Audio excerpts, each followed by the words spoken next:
The United States military, together with the wonderful Israeli ኢራን ክላስተር ቦምብ መጠቀም ጀመረች። ትራምፕ ከጦርነቱ በኋላ የኢራን ግዛታዊ ይዞታ ወይም ካርታ ምናልባትም እንደ ቀድሞ ላይሆን ይችላል ሲሉ ተናገሩ። ከሀገር ውስጥም ሐሰተኛ የ10ኛ ክፍል የትምህርት ማስረጃ በ2000 ብር ሲሸጥ የነበረው ግለሰብ ከነግብረ አበሮቹ በቁጥጥር ስር መዋሉን የአዲስ አበባ ፖሊስ ጠቅላይ መምሪያ ገለጸ። ድምፃዊ ቬሮኒካ አዳነ በሩዋንዳ 2 ተጨማሪ ዓለም አቀፍ ሽልማቶችን አሸነፈች። አምነስቲ ኢንተርናሽናል በኦሮሞ ነጻነት ሰራዊት የተፈጸሙ የጦር ወንጀል ድርጊቶችንና የጅምላ ጾታዊ ጥቃቶችን ይፋ አደረገ። የመምህር ዘላለም ወንድሙን የቀብር ስነ ስርዓት ለማስፈጸም የቀብር አስፈጻሚ አብይ ኮሚቴ ተቋቁሞ ስራውን እየሰራ ነው። ጤና ይስጥልን አድማጮች፣ እስከ መጨረሻው አብራችሁን ተከታተሉ።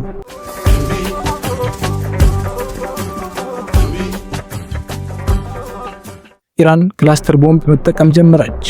እስራኤል ላይ በተሰነዘረ የባሊስቲክ ሚሳኤል ጥቃት ወቅት በኢራን የተተኮሱ የክላስተር ቦምብ ተሸካሚ ሚሳኤሎች ፈንጂዎቻቸውን ሲበትኑ የሚያሳይ የቪዲዮ ምስል ወጥቷል። ኢራን ዛሬ ጧት ላይ በውስጡ በርካታ ፈንጂ ቦምቦችን የሚይዘውን ክላስተር ሚሳኤል በመጠቀም በእስራኤል ምስራቃዊ ኢየሩሳሌም ጥቃት የሰነዘረች ሲሆን ይህ ሚሳኤል በአንድ ጊዜ በርካታ ቦምቦችን ስለሚጥል የእስራኤል መከላከያ የሆነው አይረን ዶም ሁሉንም ለማክሸፍ ሲቸገር ታይቷል። ክላስተር ቦምብ በንጹሃን ዜጎች ላይ የሚያደርሰው ጉዳት እየበዛ መሆኑ ተከትሎ ከፈረንጆች ግንቦት 2008 ጀምሮ ይህ መሳሪያ እንዳይመረት፣ እንዳይሸጥ፣ እንዳይከማችና ጥቅም ላይ እንዳይውል የተከለከለ መሳሪያ ነው። ትራምፕ ከጦርነቱ በኋላ የኢራን ግዛታዊ ይዞታ ወይም ካርታ ምናልባትም እንደ ቀድሞ ላይሆን ይችላል ሲል ተናገሩ። የአሜሪካው ፕሬዝዳንት ዶናልድ ትራምፕ ከኢራን ጋር እየተካሄደ ስላለው ጦርነትና ስለ ቀጣዩ የቀጠናው ዕጣ ፈንታ ለጋዜጠኞች መግለጫ ሰጥተው ነበር። ፕሬዝዳንቱ የአሜሪካ ጦር የኢራንን የባህር የአየርና የሚሳኤል አቅም ክፉኛ በመምታት መላውን የክፋት ግዛት ደምስሰነዋል ሲሉ ተናግረዋል። ከጦርነቱ ማብቂያ በኋላ የኢራን ግዛታዊ ይዞታ ወይም ካርታ ከፍተኛ የጂኦፖለቲካዊ ለውጥ ሊያስተናግድ እንደሚችልና የኢራን ካርታ እንደ ቀድሞ ሊቀጥል እንደማይችል ፍንጭ ሰጥተዋል። በትራምፕ ቃል መሰረት አሜሪካ አሁን ያለውን የኢራን አመራር ሙሉ በሙሉ የማስወገድ ፍላጎት ያላት ሲሆን በቀጣይም ህዝቡን ወደ ጦርነት የማይመራ ከአሜሪካ ጋር የሚስማማ አዲስ መሪ በመምረጥ ሂደት ላይ የአሜሪካ ሚና ከፍተኛ እንደሚሆን አመልክተዋል። ቀደም ሲል የኩርድ ተዋጊዎች በኢራን ላይ በሚደረገው ዘመቻ እንዲሳተፉ ፍላጎት የነበራቸው ቢሆንም አሁን ግን የጦርነቱን ውስብስብነት ከግምት ውስጥ በማስገባት የኩርዶችን ተሳትፎ እንደማይፈልጉና ጉዳት እንዲደርስባቸው እንደማይሹ ገልጸዋል። በመጨረሻም ፕሬዝዳንቱ በጦርነቱ ምክንያት የተከሰተው የነዳጅ ዋጋ ጭማሪ ጊዜያዊ መሆኑን ጠቅሰው ጦርነቱ እንደተጠናቀቀ ዋጋው በጣም በፍጥነት እንደሚቀንስ ያላቸውን እምነት ገልጸዋል።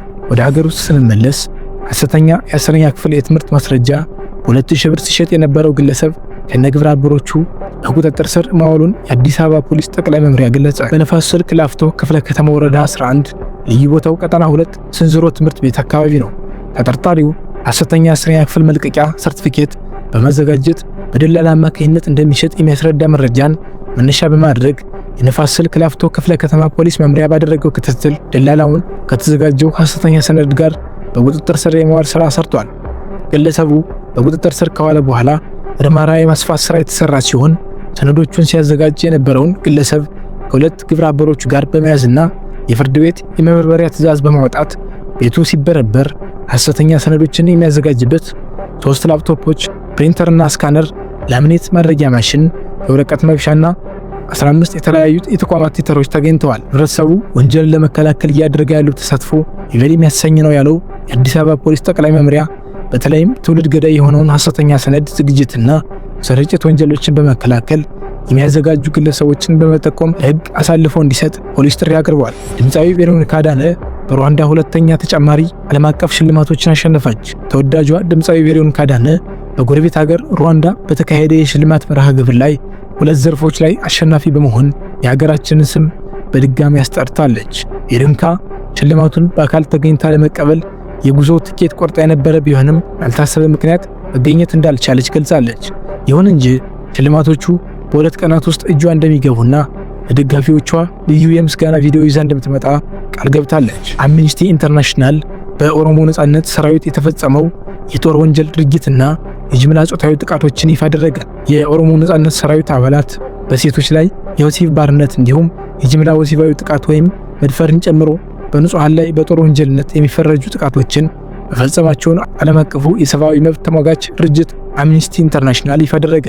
ባለፈው አርብ የካቲት 27 ቀን 2018 ዓ.ም ይፋ ያደረገው ባለ 30 ገጽ የምርመራ ሪፖርት በኦሮሚያ ክልል በተለያዩ አካባቢዎች እየተካሄደ ካለው ግጭት ጋር ተያይዞ የሚፈጸሙ የሰብአዊ መብት ጥሰቶችን የሰነደ ነው። የመምህር ዘላለም ወንድሙን የቀብር ስነ ስርዓት ለማስፈጸም የቀብር አስፈጻሚ አብይ ኮሚቴ ተቋቁሞ ስራውን እየሰራ ነው።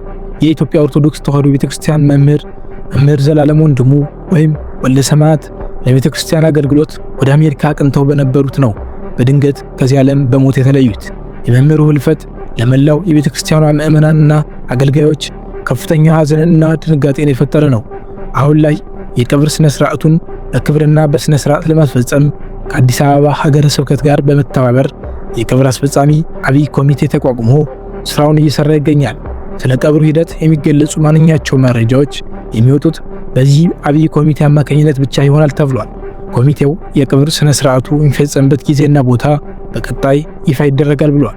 ምዕመናን የቀብሩ ሁኔታ እስከሚገለጽ ድረስ በትዕግስት እንዲጠባበቁና ለነፍሰ ገብሩ ወልደ ሰማዕት ወይም መምህር ዘላለም ወንድሙ እግዚአብሔር ዕረፍተ ነፍስ እንዲሰጥ ጸሎት እያደረጉ እንዲቆዩ ጥሪ ቀርቧል። ለዛሬ ያመጣላችሁ መረጃዎች እነዚህ ናቸው።